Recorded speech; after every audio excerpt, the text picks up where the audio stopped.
Question है भाई, question है with the help of a diagram और ब्रैकेट में है एस। ठीक है, अच्छा ब्रैकेट में एस का क्या मतलब होता है बता देते। डायग्राम ब्रैकेट एस है, इसका मतलब आप या तो एक डायग्राम बना सकते हो या तो एक से ज्यादा। ठीक है, अगर आ जाता है एग्जाम में डायग्राम तो इसका मतलब आपको एक बनानी।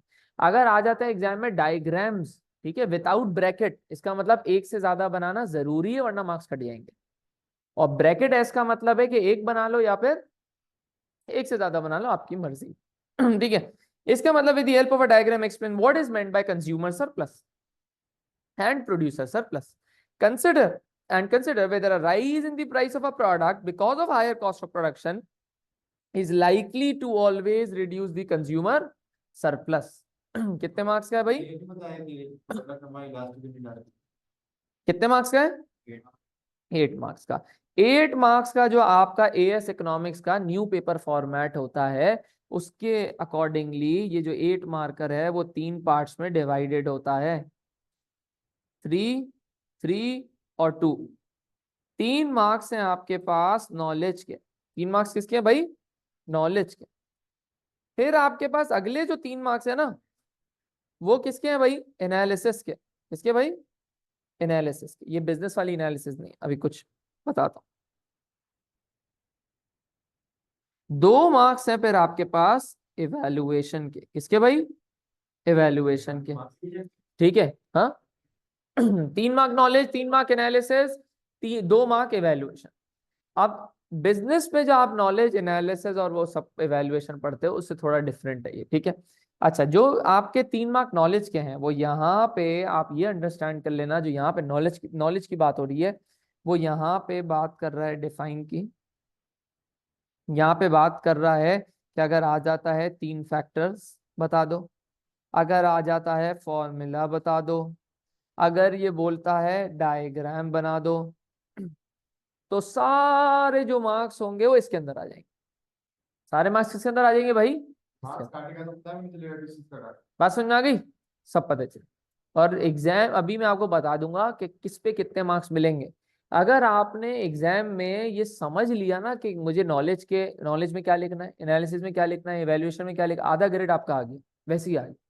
असल जो ग्रेड थ्रेशोल्ड गिर रहा है वो इसी वजह से गिर रहा है।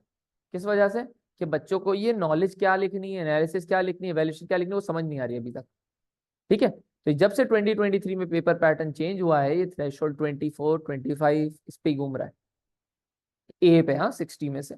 अच्छा फिर एनालिसिस आ जाते हैं। एनालिसिस क्या है भाई? एनालिसिस को अगर मैं बिल्कुल सिंप्लीफाइड अल्फाज में बोलूँ ना, इकोनॉमिक्स में एनालिसिस का मतलब है यहाँ पे क्वेश्चन के अकॉर्डिंगली, वैसे एनालिसिस का मतलब मैं नहीं बता, मैं बता रहा हूँ क्वेश्चन में अकॉर्डिंगली एनालिसिस का यहाँ पे क्या मतलब है। Main part of the question. क्या भाई? Main part of the question को अगर आप एक्सप्लेन कर रहे हो, उसके बारे में बता रहे हो सारी चीजें, तो वो किसके मार्क्स दे रही है आपको? एनालिसिस। इवैल्यूएशन क्या होती है भाई? हाँ, जजमेंट, ओपिनियन। लेकिन मैं आपको बता दूं, इवैल्यूएशन जो स्टार्ट होती है ना, जो इवैल्यूएशन के वर्ड्स हैं वो हैं ये ऑलवेज। ये वर्ड है जो आप एग्जाम में पकड़ लोगे कि यार ये ऑलवेज बोल रहे हैं ना, इसका मतलब ये इवैल्यूएशन मांग रहा है। ऑलवेज जी, शॉर्ट रन, लॉन्ग रन बोल रहा है। कंसिडर वेदर हमेशा लिखा हुआ होता है, कंसिडर वेदर तो हमेशा ही आएगा, कंसिडर वेदर हमेशा ही आता है। ठीक है, या फिर ये बोलेगा मोस्ट, या फिर ये बोलेगा ओनली। ठीक है, ये वर्ड जो होते हैं ना जो आपको बता रहे हैं कि एक्सट्रीम वर्ड है, ये क्या? एक्सट्रीम वर्ड जो मतलब आपको एक साइड की तरफ खींच रहे हैं। सही है, तो always, short run, long run, consider whether, most, only, ये सारे वर्ड्स आपको ये इंडिकेट कर रहे हैं, सिग्नल दे रहे हैं कि एग्जामिनर इस वर्ड के ऊपर एवेल्युएशन चाह रहा है। और आपको इस सवाल में दिखेगी, ये जो भी मैं आपको लिखा है डिफाइन नॉलेज, ये सब लिखेगा सवाल में। अब आ जाए सवाल पे। ये तो हर आपको 8 मार्कर को इसी तरह बाइसेक्ट करना है, डाइसेक्ट करना है, डिवाइड करना है। ठीक है, चलो आप बोल सकते हो हार्ट ऑफ द क्वेश्चन भी एनालिसिस है। ठीक है, बात समझ। अब देखना, with the help of a diagram और ब्रैकेट एस, ठीक है, explain what is meant by consumer surplus and producer surplus. सवाल खुद बोल रहा है, डायग्राम बनाओ। जो नॉलेज है ना उसको मैं ब्लू से मार्क कर देता हूँ। किससे? ब्लू से। सवाल खुद बोल रहा है, डायग्राम बनाओ, 1 मार्क दे दिया एग्जामिनर ने। सवाल बोल रहा है कंज्यूमर सरप्लस को क्या करो भाई, एक्सप्लेन करो, 1 मार्क दे दिया।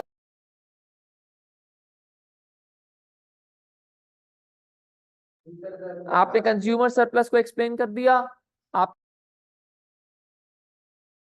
आपने कंज्यूमर सरप्लस को एक्सप्लेन कर दिया, आपको 1 मार्क मिल गया।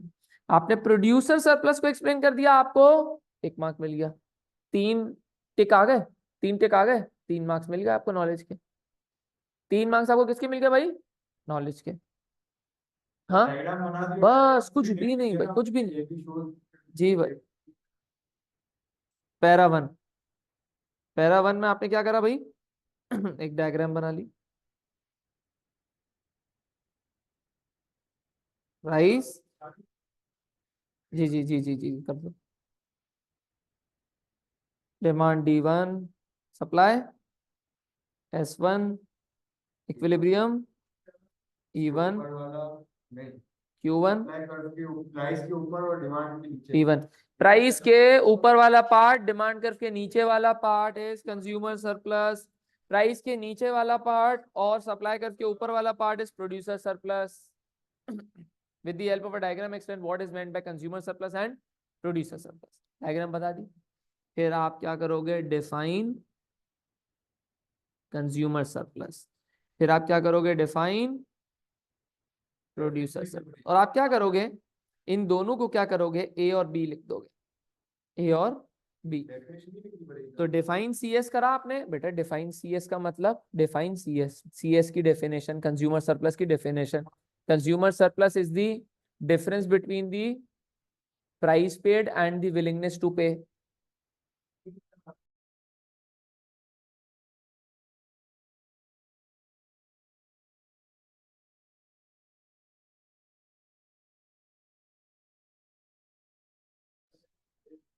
डिफाइन कंज्यूमर सरप्लस, ये आप बता दोगे एरिया ए में दिख रहा है in the diagram. Define producer surplus आप बता दोगे एरिया बी। ठीक है, आपने डिफाइन करने के बाद। क्लियर है भाई? और प्रोड्यूसर सरप्लस क्या हो गया? Difference between willingness to offer and the price received. ठीक है, ये आपने पूरा, ये आपको 3 मार्क मिल गए। 3 मार्क नॉलेज के मिल गए। अब आ जाते हैं दूसरे मेन कंटेंट पे। तो अब इसके सवाल में ढूंढना है यार मेन पार्ट क्या है भाई, इस वो सवाल है किस बारे में। ठीक है, अब चलो। Consider whether a rise in the price of a product because of higher cost of production is likely to always reduce the consumer surplus. Consider whether a rise in the price of a product because of higher cost of production is likely to always का word कहाँ था? Always का word evaluation. चलो evaluation को mark कर देता हूं yellow से। ऑलवेज और कंसिडर वेदर, इवैल्यूएशन मार्क कर दी। अब देखते हैं मेन पार्ट क्या बचाना है इसका। ये देखो भाई, अब एनालिसिस को मार्क कर देते हैं हम लोग पिंक से या पर्पल से। अच्छा अब देखो, rise in the price of a product because of higher cost of production is likely to reduce the consumer surplus। Main part है क्वेश्चन का, जो आपसे सवाल बोल रहा है कि भाई कॉस्ट ऑफ प्रोडक्शन बढ़ने से, सही है, क्या कंज्यूमर सरप्लस गिरता है? कॉस्ट ऑफ प्रोडक्शन बढ़ने से क्या कंज्यूमर सरप्लस गिरता है? तो आप बोलोगे जी भाई गिरता है। अच्छा, हमने जो लास्ट क्लास में अभी करा है ना, जो अभी हमने टॉपिक पढ़ा, हमने पढ़ा क्या भाई? Indirect tax. इनडायरेक्ट टैक्स से सप्लाई कहां पे शिफ्ट होती है? लेफ्ट। इनडायरेक्ट टैक्स भी एडिशनल कॉस्ट है। अगर यहाँ पे खुद बोल रहा है हायर कॉस्ट ऑफ प्रोडक्शन, तो सप्लाई कहां पे शिफ्ट होगी? लेफ्ट। तो जो इनडायरेक्ट टैक्स वाला करा था काम, वही हायर कॉस्ट ऑफ प्रोडक्शन वाला है। दोनों में सप्लाई लेफ्ट हो रही थी। तो आप दोनों में अब 3 मार्क्स जो एनालिसिस के हैं ना आपके, पैरा 2 के, पैरा 2 के, तो आप यहाँ पे इसके 2 पार्ट्स बना दो। सवाल क्या बोल रहे? सवाल क्या बोल रहा है? अ rise in the price of a product, अगर प्राइस ऑफ अ प्रोडक्ट बढ़ रही है कॉस्ट ऑफ प्रोडक्शन के बढ़ने की वजह से, तो क्या कंज्यूमर सरप्लस गिरता है? तो आप बोलोगे जी भाई प्राइस बढ़ रही है तो कंज्यूमर सरप्लस तो गिरेगा ही। अच्छा, यहाँ पे ये स्टेटमेंट नहीं लिखते, आप बोलोगे भाई इलास्टिसिटी के ऊपर बात करोगे। यहाँ पे आप बात करोगे किसकी भाई? Elastic demand. यहाँ पे बात करोगे किसकी भाई, इन इलास्टिक डिमांड। आप यहाँ पे पैरा करोगे अलग अलग।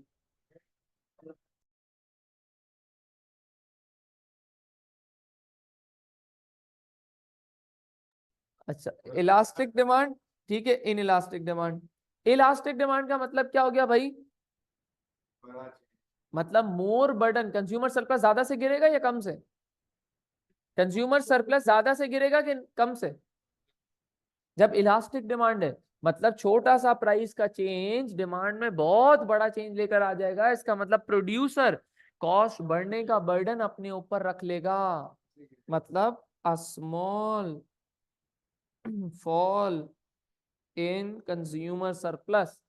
लेकिन अगर मेरी डिमांड इन इलास्टिक है इन इलास्टिक है मतलब कंज्यूमर कहीं भाग नहीं सकता, ठीक है, तो प्रोड्यूसर जो भी कॉस्ट का बर्डन है वो डाल देगा कंज्यूमर के ऊपर। प्रोड्यूसर सारा बर्डन या ज्यादातर बर्डन किसके ऊपर डाल देगा, कंज्यूमर के ऊपर।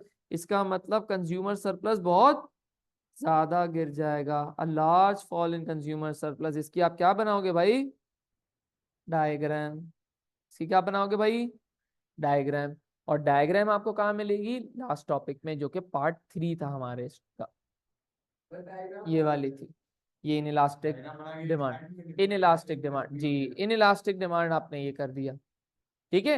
इन इलास्टिक डिमांड बनाई, फिर वहां पे आपको दिख रहा है कि देखो कंज्यूमर का बर्डन ज्यादा था प्रोड्यूसर के बर्डन से, और जहां पे इलास्टिक डिमांड है वहां पे प्रोड्यूसर भाई का बर्डन ज्यादा है कंज्यूमर बर्डन से। इसका मतलब, अच्छा ये जो है ना बात हो रही है किसकी, बर्डन ऑफ टैक्सेशन की। किसकी बात हो रही है भाई, बर्डन ऑफ टैक्सेशन, ठीक है, कि कंज्यूमर के ऊपर कितना बर्डन रखेगा। यहाँ पे जो सवाल बोल रहा है वो कंज्यूमर सरप्लस का है। तो एक डिफरेंस होगा इस डायग्राम में, क्या डिफरेंस होगा,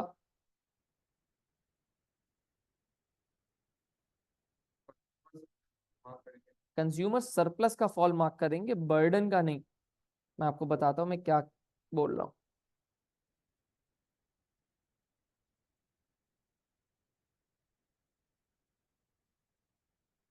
ये इन इलास्टिक है ना, यहाँ पे तो हम बर्डन को देख रहे थे ना, हमें तो क्या निकालना है, fall in consumer surplus.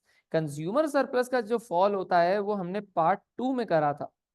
Consumer surplus का जो पूरा फॉल होता है वो कंज्यूमर सरप्लस का तो ये होता है, बात समझ में आई? जिसके अंदर डेड वेट लॉस भी इंक्लूडेड होता था, सी इंक्लूडेड होता था। ये पार्ट 2 में था हमारे लेक्चर के जी। इसका मतलब हम ये वाली डायग्राम, तो हम यहाँ पे ए बी ई पूरे को मार्क करेंगे।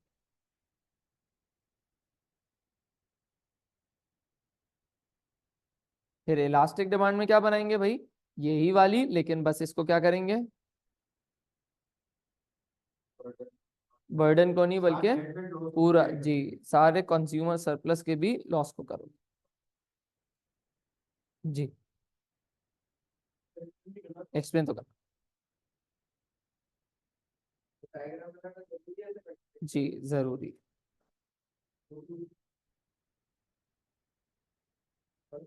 तो